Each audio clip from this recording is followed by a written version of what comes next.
We are gonna mix it up on tonight's late IHP show. So we're gonna have some 5D mystic, enlightenment, functional adult, which means woo-woo.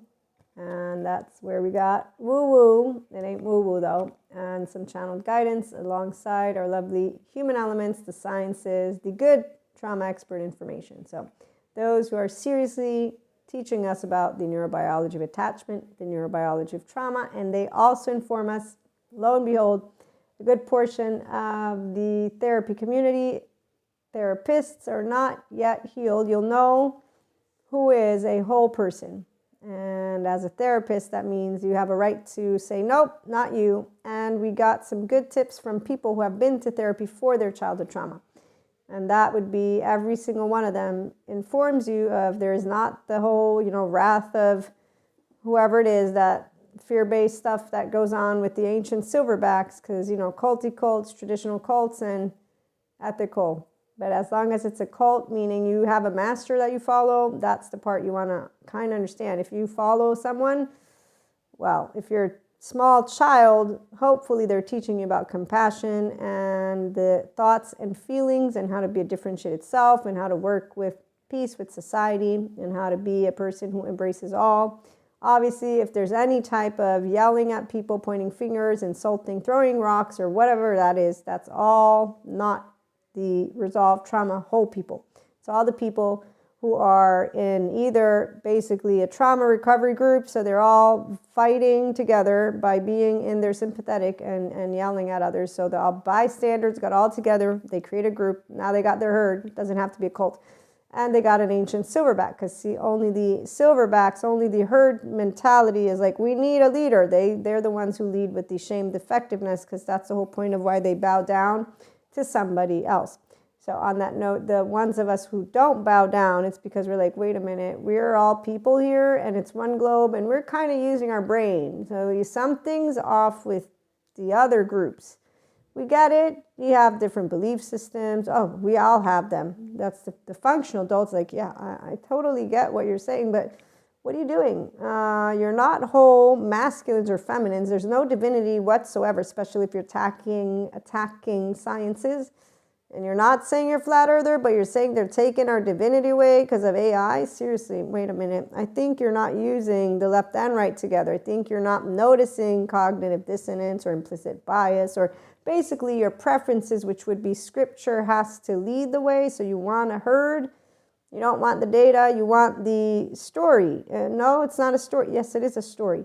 Data speaks very clearly. It's one globe, the air is shared, the water is shared. I mean, it's pretty straightforward. It's kind of like math. So the smart people are like, okay, we're tired of the past people in the, boxes that are gray, but they're not gray anymore. So on that note, let me get a couple of things going on first. And that's where lovely Patrick Tiahan, childhood trauma survivor, healed and healing. Oh, the good therapist will see you as whole. They will speak to you like a person, an adult. They will explain to you psychoeducation. They will try to get to the best of the ability to explain why you would succumb to other people and what a codependent type relationship is, as well as a default mode network that is activated in a survival mode so that you can choose between human suffering life, narrative, all of it in your mode of survival, or if you want to be the human love narrative people, which doesn't mean we have actually we don't have the blinders, because see, we're using our prefrontal cortex, so we don't bow down to anyone. We say no one's going on a pedestal, no matter what comes up or down. We don't give to S's at all, not even a little bit. Treat others with compassion. We're the Zen masters. That's why enlightenment. That means we look at you, we know you're whole. So good therapists will look at you as whole. Otherwise, they're compensating and they have unresolved trauma that they won't acknowledge. In fact, today I was talking with a friend of mine, and we were really great at analyzing that. There was a narcissist as a therapist in the room, pretty egoic, yeah. And I said, you know what? I found out that it's more than just 50% from therapists that work with therapists. So yeah, we want to make sure people know. So if a person is a therapist and they don't see you as infinite potential to your whole healing, they're not the updated. Now, if you want the ancient silverbacks, hey, the ones who limit you, who tell you what you're going to look like when you're done, because that's what you're saying. You can't tell me what I'm going to look like when I'm done. You're supposed to actually help me to explore what's coming up, not tell me, unless you're giving me a drawing that I must fall within, which if I want that, that's why I'm a lost soul. I'm letting you draw me. I'm letting you tell me what I am, which means I have self-doubt, not healthy self-worth. Because if I had healthy self-worth and was a differentiated, which I am, by the way, a 3-year-old, that's now a 43-year-old, and it's like, don't come tell me who I am. My name's Maria. I know how I think and feel, and I know everything about myself, and I know that I don't need to believe in what you believe in. You know, people don't believe in Reiki. I laugh when, no, I don't laugh. I say, I understand why you don't. It's energy. It's invisible to your eyes. But if you're interested, I'll give you a session. It doesn't heal you. That's not how it works.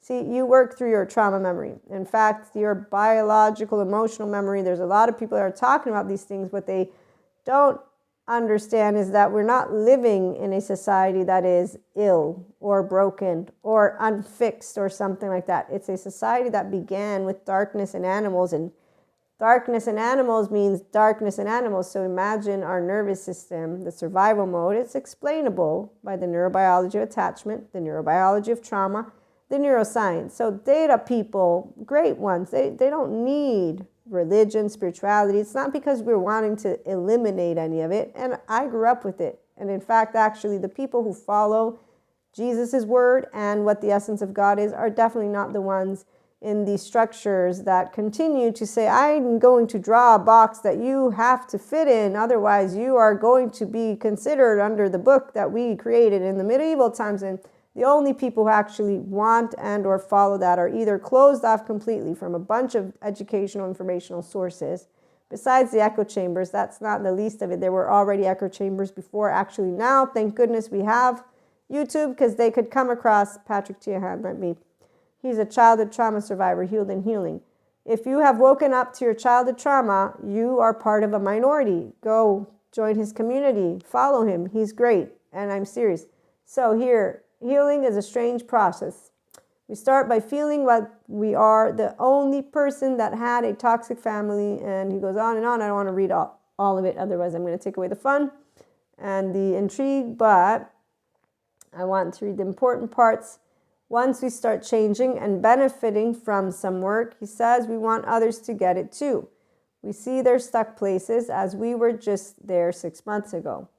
Some people never really wake up or want to explore what is going on for them from their family system of origin. Letting others have their process and let go of our wish for them to get it is healthy.